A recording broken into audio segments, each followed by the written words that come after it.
Once upon a time, in the heart of a lush and prosperous land, there lay a kingdom known for its breathtaking beauty. The kingdom was surrounded by green hills, vast rivers, and forests that stretched as far as the eye could see.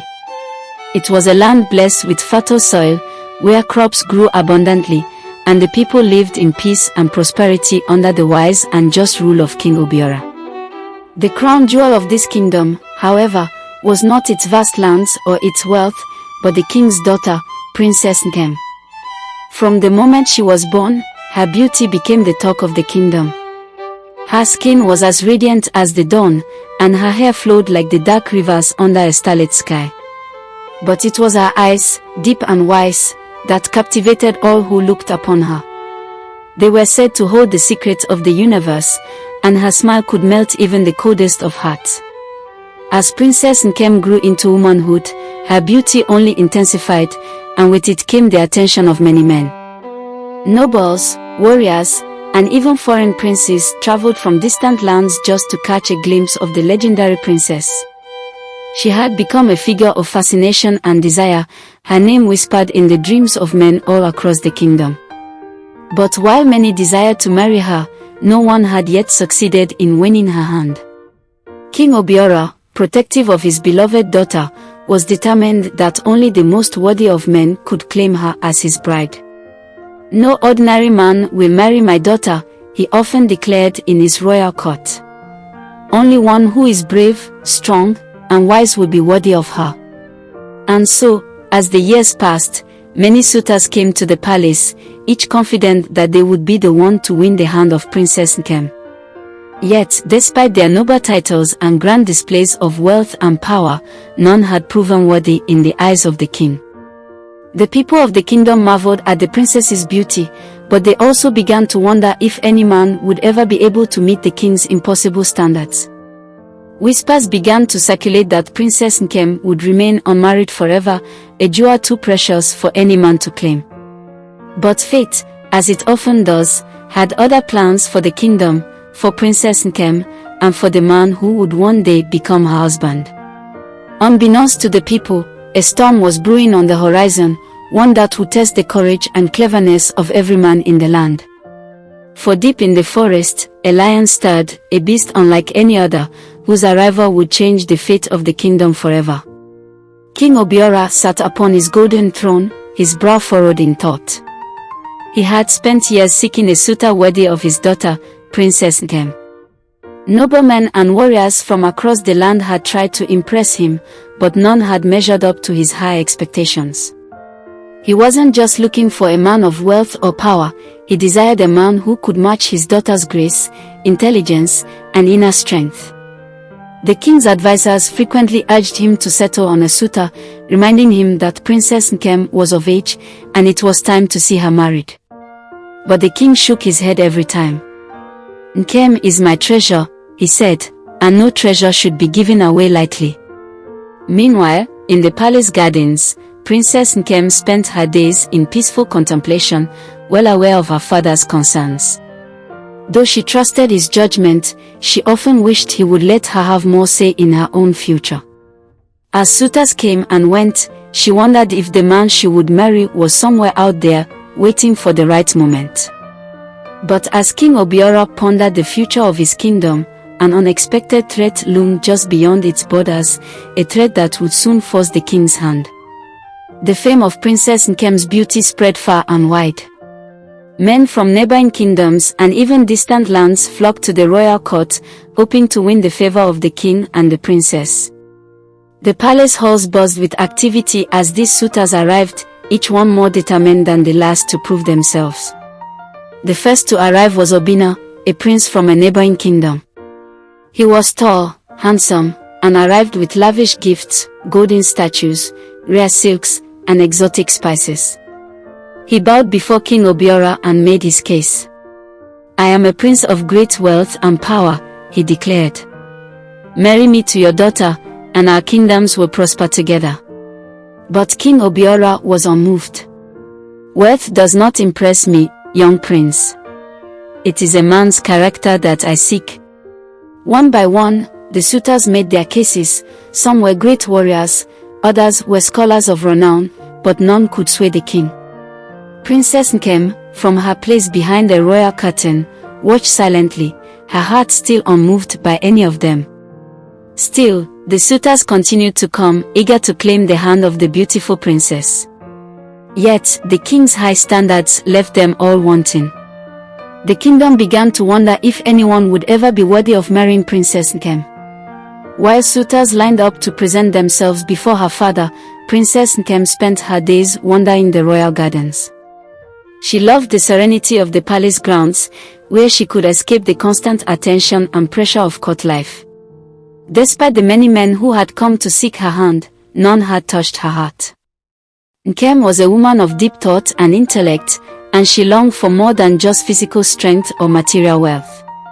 She desired a partner who would value her for her mind and her spirit, someone who understood the balance between power and wisdom. She often sat beneath the ancient baobab tree in the garden, where she had spent much of her childhood. There, she would close her eyes and imagine the life she dreamed of, one filled with adventure, love, and partnership. Yet she knew that her father's high expectations weighed heavily on her future. "I trust my father," Nkem whispered to herself one evening. "But does he understand what I truly want?" Unbeknownst to her, the decision about her future would soon be taken out of her hands. For beyond the palace walls, in the shadows of the kingdom, danger was stirring. In the dense forest beyond the kingdom's borders, a strange and terrifying creature began to emerge. It was no ordinary beast, but a lion of immense size and power, with fur as dark as night and eyes that gleamed like fire. It had first been spotted by the villagers who lived near the forest edge, where the beast stalked the shadows, leaving fear in its wake. The villagers whispered tales of its ferocity, speaking of how it had killed livestock and chased hunters from their land. Some even claimed the lion had a supernatural origin, sent by the spirits to punish the kingdom for some unknown sin. When the news of the lion's attacks reached the palace, King Obiora called his advisors together. "What is this creature that dares threaten my kingdom?" he asked angrily. "I will not allow a mere beast to terrorize my people." The advisors suggested sending out the kingdom's finest warriors to slay the lion, but even they were wary. "This is no ordinary lion, Your Majesty," one advisor warned. "It is larger and fiercer than any we have seen. We must approach this carefully." The king agreed, but he was determined to rid his kingdom of the menace. Little did he know that this lion would soon change the course of his daughter's life forever. The attacks by the deadly lion became more frequent, and the people of the kingdom were growing restless. Fear spread like wildfire as stories of the lion's brutal killings reached every corner of the land. The king realized that something had to be done to put an end to the beast's terror. One morning, as the court gathered in the great hall, King Obiora made an unexpected announcement. "I have decided that the man who kills this lion and saves my kingdom shall marry my daughter, Princess Nkem," he declared. His voice echoed through the hall, and the gathered crowd erupted in surprise. This was no ordinary proclamation. The king had long been unwilling to hand his daughter over to any suitor, yet now he was offering her hand to whoever could rid the kingdom of this terrible beast. The news spread quickly throughout the kingdom, and soon every brave man who had once dreamed of marrying Princess Nkem set his sights on the lion. The king had raised the stakes higher than ever before, and now it seemed that only the strongest and bravest could ever hope to win the princess's hand. But as men gathered their weapons and prepared to face the lion, no one could foresee just how dangerous this quest would be. The first warrior to step forward was Yuzo, a renowned hunter who had slain many wild beasts in his time. Yuzo had always been confident in his abilities and had long dreamt of marrying Princess Nkem. He armed himself with his finest spear and set out into the forest, determined to be the one to defeat the lion.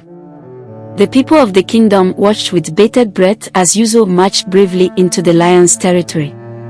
Days passed, and hope began to rise that he would succeed.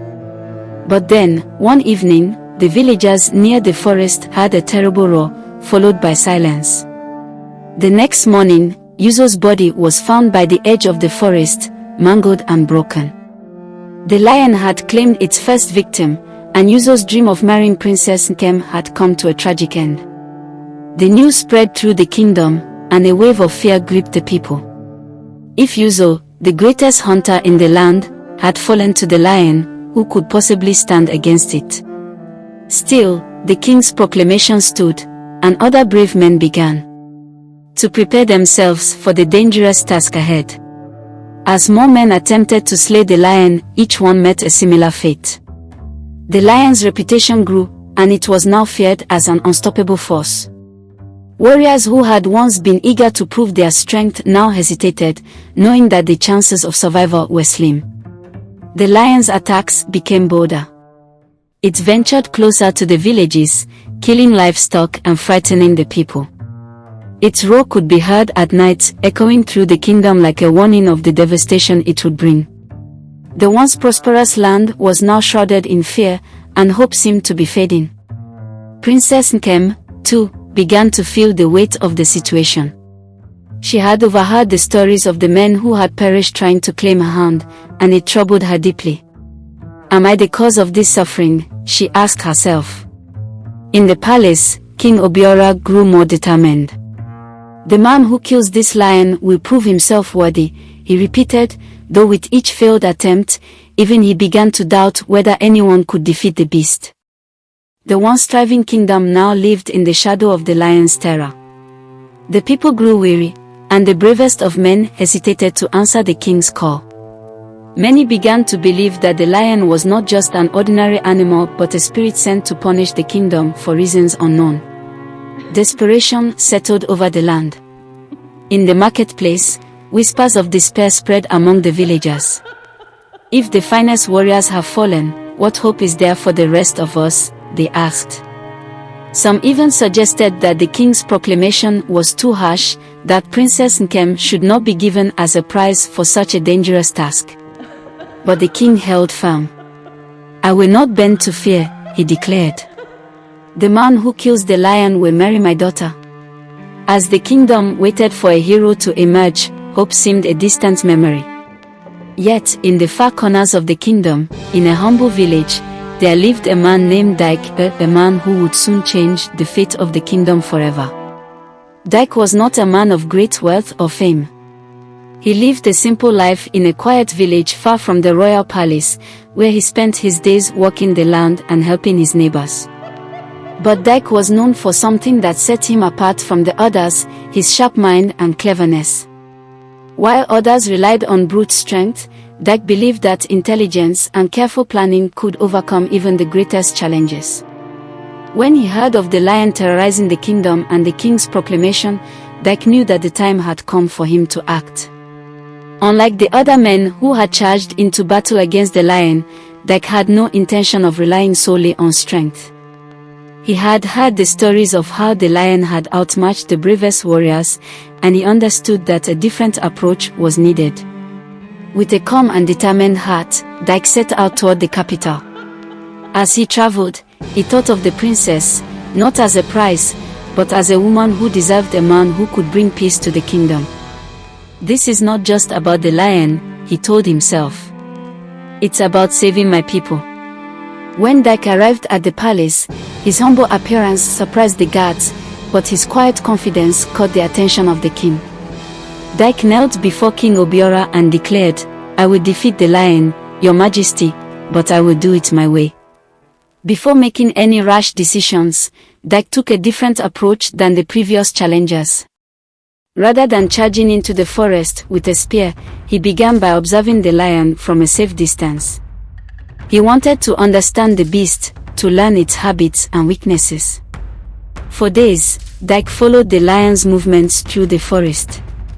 He noticed that the lion always returned to a particular spot near a stream to drink, and it rested under the shade of an old baobab tree during the hottest part of the day.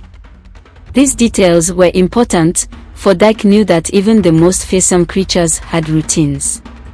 As Dike studied the lion, he crafted a plan. He would not rely on strength alone to defeat the beast, instead, he would use the lion's own patterns against it. His time in the forest had taught him the value of patience, and he knew that rushing into battle would only end in disaster. Armed with this knowledge, Dike returned to the palace with a quiet determination. The people, curious about this new challenger, began to wonder if perhaps this humble man from the village might succeed where so many had failed. Dike's strategy was unlike anything the kingdom had seen. Instead of arming himself with a mighty spear or sword, Dike gathered materials from the forest. He fashioned a large, sturdy net out of thick vines and soaked it in a special mixture made from the sap of poisonous plants. The poison would not kill the lion, but it would weaken the beast, making it easier to defeat. Next, Dike planned to use the lion's habits against it. He knew that the lion would return to the baobab tree to rest after its evening hunt, and it was there that he would lay his trap. He carefully placed the net beneath the tree, hiding it under leaves and branches. Dike's plan was risky, but he believed in his strategy. The key to defeating the lion was not in overpowering it, but in outsmarting it. As night fell, Dike waited in the shadows, his heart steady but his mind sharp. He knew that the moment of truth was fast approaching.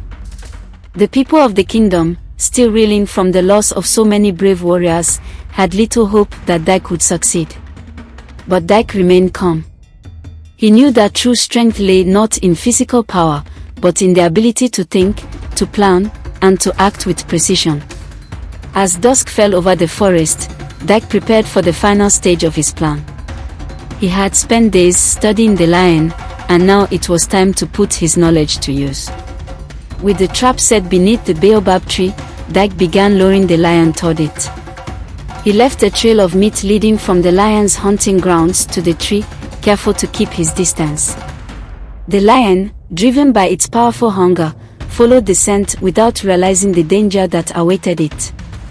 Dike watched from a safe vantage point, his heart racing as the lion drew closer to the trap. The beast was as fierce as ever, its glowing eyes scanning the forest as it approached the tree. Dike knew that this was the most dangerous moment. If the lion sensed the trap, it would be all over. The wind rustled through the trees as the lion moved silently through the forest, following the trail of meat. Step by step, it came closer to the baobab tree, where Dike's net lay hidden beneath the leaves. Dike held his breath, knowing that everything hinged on this moment.